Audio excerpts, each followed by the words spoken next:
லைஃப்பில் பர்பஸ் அப்படிங்கிற ஒரு விஷயம் பார்த்தீங்க அப்படின்னா எல்லாத்துக்குமே இருக்கும். அந்த பர்பஸ்க்காக உழைக்கணும், அச்சீவ் பண்ணிடணும் அப்படின்ட்டு நிறைய பேர் வந்து ஹார்ட் ஒர்க் போட்டு பயங்கரமாக எஃபர்ட் போட்டுட்டு இருக்காங்க. ஒரு ரைட்டர் ஆகட்டும், அல்லது வந்து ஒரு அத்லட் ஆகட்டும், ஒரு பிஸ்னஸ் பர்சன் ஆகட்டும், ஏன் ஒரு ஸ்டார்ட் அப் கம்பெனி ஓன் பண்ணுற ஒரு பர்சன் ஆகட்டும், நிறைய எஃபர்ட்ஸ், நிறைய ஹார்ட் ஒர்க் போட்டுட்டு இருக்காங்க. ஒவ்வொரு தடவையும் இந்த மாதிரி எஃபர்ட்ஸ் போடும்போது பார்த்தீங்க அப்படின்னா இந்த டிஸ்ட்ராக்ஷன் அப்படிங்கிற ஒரு விஷயம் வந்து நம்மளை தடுத்துக்கிட்டே இருக்கும். அது அப்படியே ப்ரொக்ராஸ்டினேஷன் மாதிரி அது எங்கே கொண்டு போய் முடியும் அப்படின்னா, நம்ம போட வேண்டிய ஒர்க்கில் ஃபோக்கஸ் பண்ண விடாமல் வேறு இடத்துல கொண்டு போய் விட்டுரும். அப்படி இந்த ப்ரொக்ராஸ்டினேஷன் அப்படிங்கிறது வந்து மிகப்பெரிய ஒரு ஸ்ட்ரகிளாக இருக்குது, என்னுடைய மிகப்பெரிய வீக்னஸ் அப்படின்ட்டு நிறைய பேர் கம்ப்ளைண்ட் பண்ணி பார்த்துருப்பீங்க. அப்படி உங்களுக்கும் அதே மாதிரி ப்ரொக்ராஸ்டினேஷன் அப்படிங்கிற ஒரு ஹேபிட் இருக்குது, அதை எப்படியாச்சும் தவிர்த்தரணும் அப்படின்னு நீங்கள் நினச்சிங்க அப்படின்னா, டோபமைன் டிடாக்ஸ் அப்படிங்கிற இந்த ஒரு புக்கு அதுக்கு மிகப்பெரிய ஒரு ஹெல்ப்ஃபுல்லான நிறைய சொல்யூஷன்ஸை கொடுக்குது. இந்த புக்கிலோட சில மெத்தட்ஸை நம்ம ஃபாலோ பண்ணோம் அப்படின்னாலே இந்த ப்ரொக்ராஸ்டினேஷனை ஈஸியாக தவிர்த்தரலாம் அப்படின்ட்டு சொல்கிறாங்க. ஸோ இந்த புக்கோட ஒரு ரிவ்யூ தான் நம்ம பார்க்க போகிறோம். என்னங்க, ஒரு புக் படிக்கலாமா?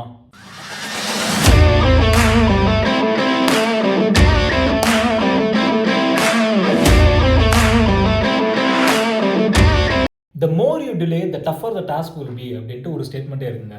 எந்த ஒரு டாஸ்க், எந்த ஒரு காரியமாகட்டும், அதை நம்ம தள்ளி போட அது ரொம்ப டஃபராக இருக்கும் அப்படின்னு நிறைய பேர் சொல்லி கேள்விப்பட்டிருக்கோம். இதனால தான் பார்த்தீங்க அப்படின்னா, நம்ம ஏதாச்சும் ஒரு டாஸ்க் எடுக்கிறோம், அப்படி டிஃபிகல்ட் டாஸ்க்காக இருந்துச்சு அப்படின்னா நம்ம கடைசியாக தள்ளி வச்சுருவோம். ஆனால் அது கடைசியாக தள்ளி வைக்கிறதுக்கு பதில் நம்ம ஆரம்பத்திலே ஃபஸ்ட்டே அதை முடிச்சிட்டோம் அப்படின்னா, நம்ம நினச்சி பார்க்காத லெவலுக்கு அந்த டாஸ்க் வந்து ரொம்ப ஈஸியாக அமைஞ்சிருமா. சரி, இதுக்கும் டோபமைனுக்கும் என்ன சம்மந்தம் அப்படின்ட்டு தான் கண்டிப்பாக உங்களுக்கு கேள்வி வரும். ஃபர்ஸ்ட் ஆஃப் ஆல், டோபமைன்னா என்ன? டோபமைன் அப்படிங்கிறது வந்து a desire to take action to earn the reward points அப்படிங்கிறது தான். ஒரு ரிவார்ட் சிஸ்டம் ஒன்று இருக்குது, அதை ஏர்ன் பண்ணுறதுக்காக நம்மளுடைய ஆசையை தூண்டுற ஒரு விஷயம் தான் இந்த டோபமைன் அப்படிங்கிறது. பேசிக்கலி இது வந்து ஒரு நியூரோ டிரான்ஸ்மிட்டர். இந்த நியூரோ டிரான்ஸ்மிட்டர் வந்து எவல்யூஷனரி மெத்தட் படி, சயின்டிஃபிக்கல் மெத்தட் படி நம்ம பார்க்கணும் அப்படின்னா, ரெண்டு விஷயத்தில் இந்த நியூரோ டிரான்ஸ்மிட்டர் வந்து ரொம்ப ஒரு மிகப்பெரிய ஒரு ரோல் வந்து ப்ளே பண்ணிட்டு இருக்கு. ஒன்று வந்து செக்ஷுவல் ரிலேஷன்ஷிப், இன்னொன்று வந்து ஈட்டிங் ஹேபிட்.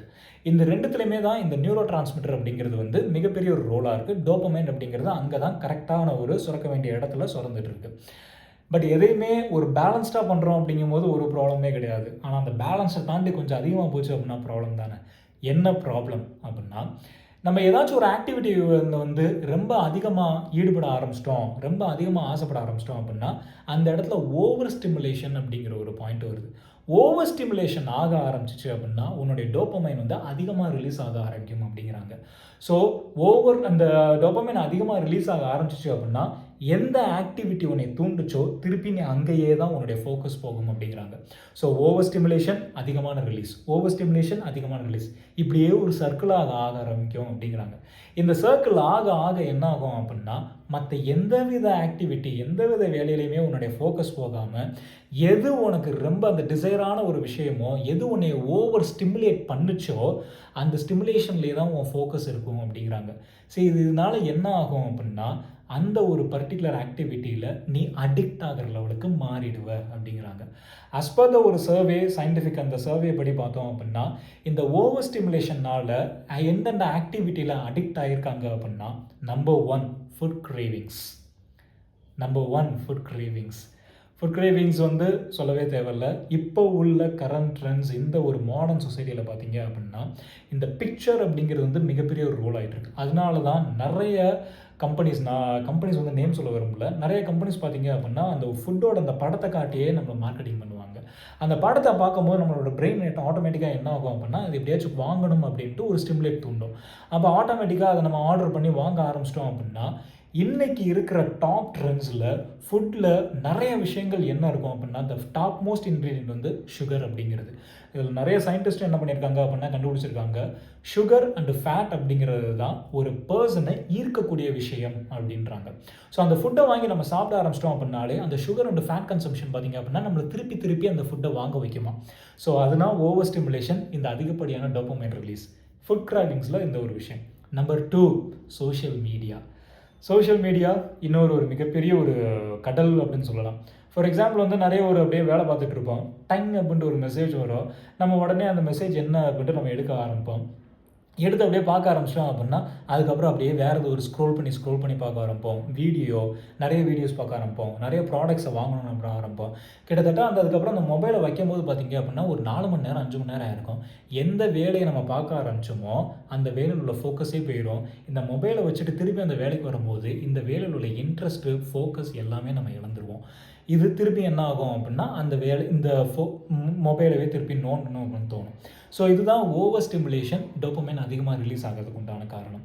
இதனால தான் பார்த்தீங்க அப்படின்னா இந்த நிறைய சோஷியல் மீடியாஸில் வந்து இந்த நோட்டிஃபிகேஷன்ஸ் வந்து ரெட் கலரில் இருக்கும். நீங்கள் பார்த்துருப்பீங்க 2 மெசேஜஸ், 3 நோட்டிஃபிகேஷன்ஸ், 4 நோட்டிஃபிகேஷன்ஸ். நம்மளோட பிரெயின் ஆட்டோமேட்டிக்காக என்ன ஆகும் அப்படின்னா அது மிஸ் பண்ணிடக்கூடாது அப்படின்ட்டு நம்ம அதிகமாக அப்படியே பார்க்க ஆரம்பிச்சிருவோம். இதனால் இந்த சோஷியல் மீடியா கம்பெனிஸ் வந்து பார்த்தீங்க அப்படின்னா டிஃப்ரெண்ட்டான ஒரு ஆல்காரிதம்ஸ்லாம் செட் பண்ணியிருப்பாங்க. நம்ம எந்த ஒரு ப்ராடக்ட் நம்ம ஃபஸ்ட்டு ஒரு தடவை பார்த்தோம் அப்படின்னா திருப்பி அதே ப்ராடக்ட் நம்ம கண்ணுக்குள்ளே வந்துகிட்டே இருக்கும். நீங்கள் ஒரு வீடியோ பார்க்க ஆரம்பிச்சிங்க அப்படின்னா அந்த ரிலேட்டடான வீடியோவாகவே வந்துட்டு இருக்கும். ஸோ இதுதான் கஸ்டமரை வந்து தன்னோட கைக்குள்ளே வைக்கிறதுக்கு உண்டான மிகப்பெரிய ஒரு யுக்தியாக நிறைய சோஷியல் மீடியா கம்பெனிஸ் வந்து நம்மளை யூஸ் பண்ணிகிட்டு இருக்காங்க ஆக்சுவலாக. So social media is a second activity. Third, sex. Fourth வந்து பார்த்தீங்க அப்படின்னா drugs, gambling, gaming, shopping. So இந்த மாதிரி டிஃப்ரெண்ட் ஆக்டிவிட்டீஸ் இருக்குது. ஸோ ஸ்டார்டிங் ஃபுட் கிரேவிங்ஸ்லேருந்து உங்களுக்கு சோஷியல் மீடியா, செக்ஸ்லேருந்து, கேமிங்லேருந்து நிறைய ஆக்டிவிட்டீஸ் அடிக்ட் ஆகிறதுக்கு உண்டான சான்சஸ் நிறைய இருக்குது அப்படிங்கிறாங்க. ஸோ இதனால தான் நம்ம நிறைய பேர் ஆக்சுவலாக ஏதோ ஒரு காரியத்தை நம்ம இதில் அடிக்ட் ஆகி தான் இருக்கோம். ஷாப்பிங்கில் கூட அடிக்ட் ஆகிருந்துருக்கலாம், கேமிங்கில் அடிக்ட் ஆகிருந்துருக்கலாம், சோஷியல் மீடியாவில் இருந்திருக்கலாம், ஏன் ஃபுட் கிரேவிங்ஸாக கூட இருந்திருக்கலாம். ஸோ இதுதான் மிகப்பெரிய ப்ராப்ளம். சரி, இந்த ப்ராப்ளம் வந்து எங்கே கொண்டு போய் முடியும் அப்படின்னா இதோடைய நம்மளுடைய லாங் டேர்மில் ஃபோக்கஸ் பண்ண விடாமல் நம்மளுடைய ஷார்ட் டேர்ம் ப்ளஷருக்கு நம்மளை கன்வெர்ட் பண்ணிடுமா. ஃபார் எக்ஸாம்பிள் வந்து இந்த ரைட்டரே எடுத்துக்கோமே. ஒரு ரைட்டர் என்ன பண்ணால் நம்ம நார்மலாக என்ன பண்ணுவோம், என்ன மாதிரி ஒரு ப்ராசஸ் இருக்கும் அப்படின்னா தன்னுடைய ஸ்டோரிஸை ஃபுல்லாக எழுத ஆரம்பிக்கணும். ஒவ்வொரு நாளும் அதுக்கு எஃபர்ட் போட ஆரம்பித்தோம் அப்படின்னா தான் ஒரு நல்ல ஒரு ஆத்தர் ஒரு புக்கை வந்து நம்மளால் எழுத முடியும். ஆனால் இந்த லாங் டேர்ம் ப்ராசஸில் இருந்து இந்த அடிக்ஷன் அப்படிங்கிற விஷயம் வந்து நம்மளோட ஷார்ட் டேர்ம் ப்ளஷருக்கு வந்து நம்மளை கன்வெர்ட் பண்ண ஆரம்பிச்சிருவோம். ஸோ இதனால் நம்மளுடைய ஒர்க்கில் ஃபோக்கஸ் பண்ண முடியாமல் இந்த ஃபோக்கஸை எடுத்துரும். சரி, இப்போ இதுதான் ப்ராப்ளம் தெரிஞ்சு போச்சு. இந்த ப்ராப்ளம் வந்து எப்படி வெளியில் வரணும், அந்த டிடாக்சிஃபிகேஷன் மெத்தட்னு சொன்னீங்களே அது எப்படி நம்ம என்ன பண்ணுறது அப்படின்னா சில சைன்ஸ் அண்ட் சிம்பிள்ஸ் இருக்குது. இந்த சைன்ஸ் அண்ட் சிம்பிள்ஸ் வந்து உங்களுக்குள்ளே இருந்துச்சு அப்படின்னா இந்த டிடாக்சிஃபிகேஷன் மெத்தடை வந்து யூஸ் பண்ணலாம் அப்படிங்கிறாங்க. என்ன சைன்ஸ், என்ன simple? For example first and foremost thing வந்து பார்த்தீங்க அப்படின்னா the work can be done very easily அப்படின்ட்டு ஒரு தாட் நம்மளுக்குள்ள ஒரு ஃபேக்கான ஒரு தாட் வந்து நம்மளுக்குள்ள வந்துருமா. ஃபார் எக்ஸாம்பிள் வந்து நம்ம எழுதின அந்த ஒரு ஆத்தராக ஒரு ரைட்டரே ஆகட்டும், இந்த ஒரு எழுதிட்டு இருக்காங்க, திடீர்னு வந்து ஒரு டிஸ்ட்ராக்ஷன் ஒன்று வருது அப்படிங்கும்போது இந்த ஒரு பர்சனுக்கு வந்து ஒரு ஃபேக்கான தாட் என்ன வரும் அப்படின்னா எழுதுறது தானே, நம்ம அப்புறமேல் கூட எழுதலாம் அப்படின்ட்டு இந்த work can be done easily அப்படிங்கிற ஒரு ஃபேக்கான ஒரு தாட் வந்துருமா. இது வந்து ஃபர்ஸ்ட் மெத்தட். செகண்ட் சிம்பிள் பார்த்தீங்க அப்படின்னா the work can do it very later also. நம்ம இந்த ஒர்க்கை கொஞ்சம் தள்ளி போட்டு நாளைக்கு கூட பண்ணலாம். இப்போ என்ன, இப்போ ஃபஸ்ட்டு இந்த படத்தை பார்ப்போம், நாளைக்கு இந்த வேலையை எழுதுகிற வேலையை வச்சுக்குவோம் அப்படின்ட்டு work can do it later அப்படிங்கிற ஒரு விஷயம் செகண்ட் சிம்பிள். தேர்ட் சிம்பிள் பார்த்தீங்க அப்படின்னா எக்ஸைட்மெண்ட். இந்த எழுதுறதை விட அந்த படம் பார்க்குறது நம்மளை எக்ஸைட்டடாக இருக்குது அப்படிங்கிற மாதிரி. நிறைய பேர் என்ன ஒரு ராங்கான அசம்ஷன் வச்சுருக்காங்க அப்படின்னா excitement is equal to fulfilment அப்படின்ட்டு ராங்கான ஒரு அசம்ஷன் வச்சுருக்காங்க. பட் ஆக்சுவலாக excitement is not equal to fulfilment, excitement is not equal to satisfaction. நீ உன்னுடைய ஒர்க், உன்னுடைய இதுக்காக, உன்னுடைய கோலுக்காக நீ ஒர்க் போட்டுட்டு இருக்கிற அப்படிங்கும்போது அது உனக்கு ஃபுல்ஃபில்மெண்ட்டாக இருக்கும், சாட்டிஸ்ஃபேக்ஷனாக இருக்கும். ஆனால் இந்த டிஸ்ட்ராக்ஷன் வந்து உனக்கு எக்ஸைட்மெண்ட்டை தான் கொடுக்கும் வழிய சாட்டிஸ்ஃபேக்ஷனை கொடுக்காது அப்படிங்கிறாங்க. This is a third most simple. Fourth most simple நம்ம எல்லாத்துக்குமே தெரிஞ்ச ஒரு விஷயம் என்ன அப்படின்னா FOMO, fear of missing out. அந்த சோஷியல் மீடியாவில் வந்து இந்த நோட்டிஃபிகேஷன்ஸ் பார்த்தீங்க அப்படின்னா நம்ம ஏதாச்சும் ஒரு வேலை பார்த்துட்டு இருப்போம், டக்குன்னு அந்த சவுண்ட் வருது அப்படிங்கும்போது ஐயோ இந்த பர்சன் நம்ம இமீடியட்டாக மெசேஜ் பண்ணி ஆகணுமே, இந்த பர்சன் நம்ம ரிப்ளை பண்ணி ஆகணும், இல்லைனா இந்த பர்சன் என்ன நினச்சிக்குவாங்களோ அப்படிங்கிற அந்த ஒரு இது. ஃபியர் ஆஃப் மிஸ்ஸிங் அவுட்டில் இந்த சேல் பார்த்தீங்க அப்படின்னா இந்த ப்ராடக்ட் இந்த மந்த்துக்குள்ளே வாங்கலாம் அப்படின்னா அந்த ப்ராடக்ட்டோட சேல் போயிருமே அப்படின்ட்டு இந்த மாதிரியான இந்த ஃபியர் ஆஃப் மிஸ்ஸிங் அவுட் அப்படிங்கிறது வந்து மிகப்பெரிய ஒரு சிம்பிள். ஸோ இந்த சிம்பிள்ஸ்லாம் இருந்துச்சு அப்படின்னாலே இந்த டிடாக்சிஃபிகேஷன் மெத்தடை நம்ம கண்டிப்பாக எடுக்கணும் அப்படின்ட்டு ஒரு ரூல் இருக்குது. அதுதான் இந்த புக்கும் சொல்லுது. சரி, இந்த டிடாக்சிஃபிகேஷன் மெத்தட் என்னென்னலாம் இருக்குது அப்படின்னா 3 டைப்ஸ் ஆஃப் மெத்தட்ஸ் இருக்குது. ஃபர்ஸ்ட் அண்ட் ஃபார்மோஸ்ட் பார்த்தீங்க அப்படின்னா 48 hours ஆஃப் டோபமைன் டிடாக்ஸ் அப்படிங்கிறாங்க. செகண்ட் வந்து 24 hours of dopamine detox. Third வந்து பார்த்தீங்க அப்படின்னா the partial dopamine detox. 48 hours of dopamine டிடாக்ஸ்னால் என்ன அப்படின்னா எந்தெந்த விஷயங்கள், எந்தெந்த ஆக்டிவிட்டி உன்னை ஓவர் ஸ்டிமுலேட் பண்ணதா தூண்டுதோ அந்தந்த விஷயங்களை ஒரு 48 hours டச் பண்ணாமல் இரு அப்படிங்கிறாங்க. ஃபார் எக்ஸாம்பிள் வந்து சோஷியல் மீடியா அல்லது வீடியோ பிளாட்ஃபார்ம், மூவி பார்க்குற அந்த ஆன்லைன் பிளாட்ஃபார்ம், இந்த விஷயங்கள், ஃபுட் கிரேவிங்ஸு, இந்த விஷயங்கள்லாம் ஒன்று அதிகமாக தூண்டுது அப்படின்னா அட்லீஸ்ட் ஒரு 48 ஹவர்ஸ்க்கு வந்து அது எதையுமே பண்ணாமல் இரு அப்படிங்கிறாங்க. அதுக்குன்னு சாப்பிடாம இருன்னு சொல்லலை, அந்த கிரேவிங்ஸ் உண்டாகிறதுக்கு மிகப்பெரிய விஷயமே இந்த படம் நம்ம ஏற்கனவே சொல்லியிருந்தோம் இல்லைங்களா, அதை பண்ணாமல் நீ வீட்டிலே சமைச்சு சாப்பிட்றதா கூட இருக்கலாம்.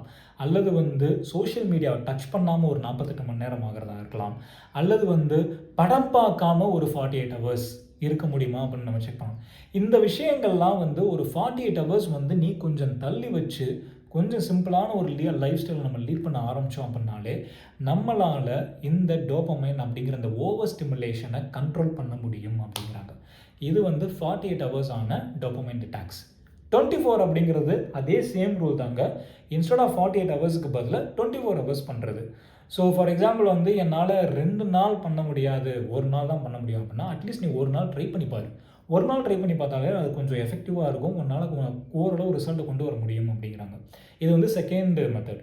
தேர்ட், இந்த பார்ஷியல் டோபமைன் டிடாக்ஸ் அப்படிங்கிறது என்ன அப்படின்னா, என்னால் 2 நாள் தான் பண்ண முடியாதுப்பா, என்னால் ஒரு நாள் தான் பண்ண முடியாதுப்பா, என்னால் சும்மா ட்ரை பண்ணி பார்க்க முடியும் அப்படிங்கிறவங்களுக்கு என்ன மாதிரி சொல்கிறாங்க அப்படின்னா, எந்த ஒரு விஷயங்கள் ஒன்று அடிக்ட் ஆகுதுன்னு நம்ம லிஸ்ட் எடு, அந்த லிஸ்ட்டில் டாப் மோஸ்ட் விஷயங்கள் என்னவா இருக்கோ அந்த விஷயத்த அட்லீஸ்ட் ஒரு நாளைக்கோ ஒரே ஒரு விஷயத்தை மட்டும் ஒரு நாளைக்கோ அல்லது 2 நாளைக்கோ ட்ரை பண்ணி பாரு, எதையுமே டச் பண்ணாமல் ட்ரை பண்ணி பாரு அப்படிங்கிறாங்க.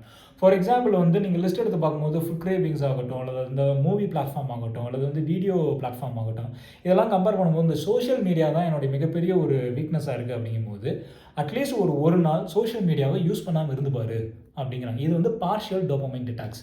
ஸோ இந்த 3 மெத்தடை யூஸ் பண்ணுறோம் அப்படின்னா ஓரளவுக்கு நம்மளுக்கு ரிசல்ட் தெரியும் அப்படிங்கிறாங்க. சரி, இதெல்லாம் வந்து டைப் ஆஃப் டோபமைன் டிடாக்ஸு, இதெல்லாம் டிடாக்சிஃபிகேஷன் மெத்தட் அப்படின்னு நம்ம பார்த்துட்டோம். பட் எப்படி டிடாக்ஸ் பண்ணுறது, எப்படி நான் இதெல்லாம் இது பண்ணுறது? நான் என்னாலலாம் ஃபோனெல்லாம் கையில் தொடாமல் என்னால் இருக்கவே முடியாது, என்ன போய் ஒரு நாள் 2 நாள் ஃபோனை தொடாமல் இருக்கணும் அப்படின்னு நீங்கள் கண்டிப்பாக நினச்சிருப்பீங்க. நிறைய பேர் நம்ம யோசிச்சுருப்போம். எப்படி டிடாக்ஸ் பண்ணுறது அப்படின்னா அதுக்கும் ஒரு சில மெத்தட்ஸ்லாம் சொல்லியிருக்காங்க. ஃபஸ்ட்டு வந்து என்னென்ன டைப் ஆஃப் டிஸ்ட்ராக்ஷன்ஸ் இருக்குது அப்படின்ட்டு நம்மளை நோட் பண்ண சொல்கிறாங்க.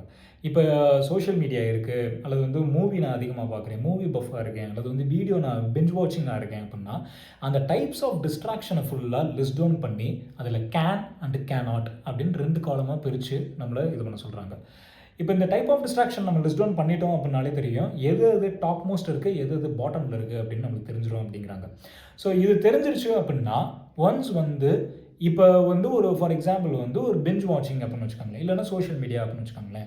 இந்த சோஷியல் மீடியாவை ஃபஸ்ட்டு நம்ம தவிர்க்கணும். ஃபார் எக்ஸாம்பிள் இந்த 48 ஹவர்ஸ் 24 ஹவர்ஸ் அதெல்லாம் வேணாம், பார்ஷியல் அந்த டோபமைன் டிடாக்ஸ் நம்ம எடுக்கிறோம் அப்படின்னா இந்த சோஷியல் மீடியாவை அட்லீஸ்ட் ஒரு 1 டேக்கு நம்ம தவிர்க்கணும். அப்படிங்கும்போது அதுக்கு ஃபஸ்ட்டு செகண்ட் மோஸ்ட் மெத்தட் என்ன அப்படின்னா ஆட் ஃப்ரிக்ஷன் அப்படிங்கிறாங்க.